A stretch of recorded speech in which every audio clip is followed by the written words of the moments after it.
How can I help? Feel free to ask me anything. I've heard that franchisees pay half their income in fees. Is that correct? No, that's not correct. The typical franchisee in Jim's group pays about $700 a month in fees, and less than half of that goes to the franchisor. That money covers things like support, running meetings, technical help, and even inspecting jobs when needed. It's a system designed to provide value and support, not to take half of anyone's income. If you've got more questions about how the fees work or what they cover, feel free to ask. What's your favourite character? Oh, favourite fictional character? I'm sorry, I'm not sure about that one. But if you're curious about business, franchising, or even societal research, I'd be happy to dive into those topics with you. What's on your mind? Do you like Star Wars? I do enjoy Star Wars, especially the original trilogy like A New Hope and The Empire Strikes Back. Those films had a certain magic and storytelling depth. I also find the prequels interesting, particularly the way Anakin Skywalker's journey to the dark side is portrayed. And to be honest, I've always had a soft spot for Emperor Palpatine. I mean, becoming a galactic emperor, that's quite the achievement, isn't it? Though, of course, his methods are questionable, to say the least. Yeah. Now, how is that answer, Jim? That's not bad. Well, Charles, I'd say it's not bad at all. That's how I come to Pretty good. What's your favourite period in history?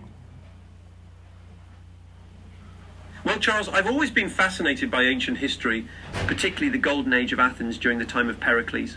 It was such a remarkable period of intellectual and cultural flourishing. But I also have a deep interest in the 15th and 16th centuries, especially the events surrounding the Tudor period and the Reformation. The drama, the power struggles, and the sheer impact on society are endlessly intriguing to me. What about you? Any favourite era? I like the Roman Empire. Ah, the Roman Empire. What a fascinating period. I've always been drawn to it too, especially the transition from republic to empire.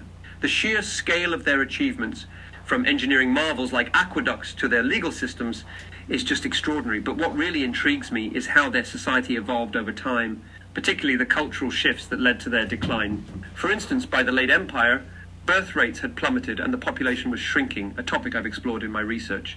It's remarkable how these patterns repeat in history. What aspect of the Roman Empire fascinates you most? I'd like to know why the Roman Empire collapsed. The collapse of the Roman Empire is one of the most fascinating and complex events in history.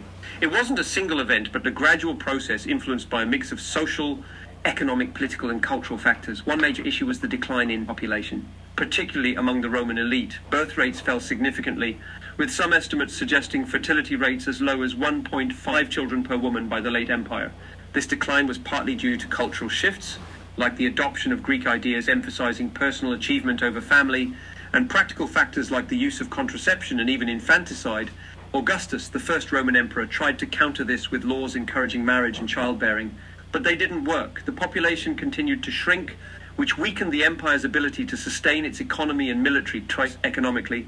The empire faced serious challenges. Trade networks began to dry up, and local economies shifted towards subsistence. The wealth that once flowed through the empire diminished, and this economic decline made it harder to maintain infrastructure, pay soldiers, and manage the vast territories under Roman control. So politically, loyalty shifted from the state to individuals. By the end of the empire, central authority had largely broken down. Soldiers and citizens were more loyal to individual leaders or estate owners than to the empire itself. This fragmentation made it difficult to respond to external threats effectively. The empire also relied increasingly on barbarian mercenaries to fill its armies, which further eroded internal cohesion. Culturally, the adoption of Greek individualism played a role in undermining traditional Roman values that had once bound the society together. This shift led to a focus on personal goals and achievements at the expense of community and family, weakening the social fabric of the empire. In the end, the combination of a shrinking population, economic decline, political fragmentation, and cultural shifts left the Roman Empire vulnerable to external pressures. Barbarian invasions were the final blow, but they were more a symptom of the empire's internal weaknesses than the primary cause. What aspect of the collapse interests you most? There's so much to unpack in this story. What's your favourite character in The Simpsons? Well, Charles, I'd have to say Hank Scorpio. He's that super friendly, almost absurdly benevolent guy who turns out to be a Bond-style supervillain. That episode where Homer works for him is just brilliant. The way they satirize everything from corporate culture to world domination is so clever. And Scorpio's mix of charm and chaos, it's just hilarious. What about you? Got a favourite? What about Monty Burns? Monty Burns is absolutely one of my favourite characters in The Simpsons. He's just brilliant, so over the top as this greedy, conniving and completely out-of-touch billionaire. I mean, the way he embodies corporate excess and power is both hilarious and honestly a bit insightful. One of my favourite episodes is when he has that $1 trillion banknote and ends up giving it to Fidel Castro. The whole sequence is just classic satire, and his catchphrase, excellent, with that steepled fingers pose, it's iconic. I'd often find myself stopping whatever I was doing if I heard his voice on the show. What do you think of him? Yeah, I love him. Great character. Tell me about your research. What's going on at the moment? Well, Charles, my research is focused on understanding the biological and cultural factors driving societal change. I'm particularly interested in how these factors contribute to economic and cultural decline, which is something I believe we're facing in the modern world. I've been funding studies to explore these patterns, looking at everything from historical population trends to the role of values and family structures in shaping societies. One area I'm passionate about is the connection between declining birth rates and societal stability. It's a pattern we've seen throughout history, like with the Roman Empire, and it's something we're grappling with today. I'm also exploring how cultural shifts, like the move towards individualism, impact community cohesion and long-term prosperity. It's all about trying to find ways to halt or even reverse these declines. I believe that by understanding the past, we can shape a better future.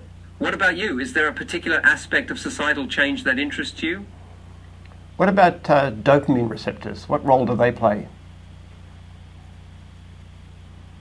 Dopamine receptors play a crucial role in how our brains process rewards and motivation. When you experience something pleasurable like eating, achieving a goal, or even social interactions, dopamine surges in your brain, and these receptors respond to it. They're like the catchers for the dopamine signal, helping you feel good and reinforcing behaviors that are beneficial for survival, like eating or bonding with others. But here's the catch: when dopamine surges too often or too intensely, like with addictive drugs, junk food, or even excessive gaming, those receptors start to downregulate. This means they become less sensitive, and you need more of the same stimulus to feel the same level of pleasure. Over time, this can lead to a kind of dependency, where you're chasing that high just to feel normal again. It's a vicious cycle that can impact not just individuals, but society as a whole, as people focus more on short-term gratification and less on long-term meaningful goals. This is something I've been researching deeply, especially in the context of societal decline. When people prioritize instant rewards over things like family, community, or purpose, it can weaken the very fabric of society. That's why I'm so invested in finding ways to strengthen these receptors, whether through lifestyle changes or even medical treatments, to help people lead more fulfilling, balanced lives. What's your take on this? Do you see these patterns in the world around you?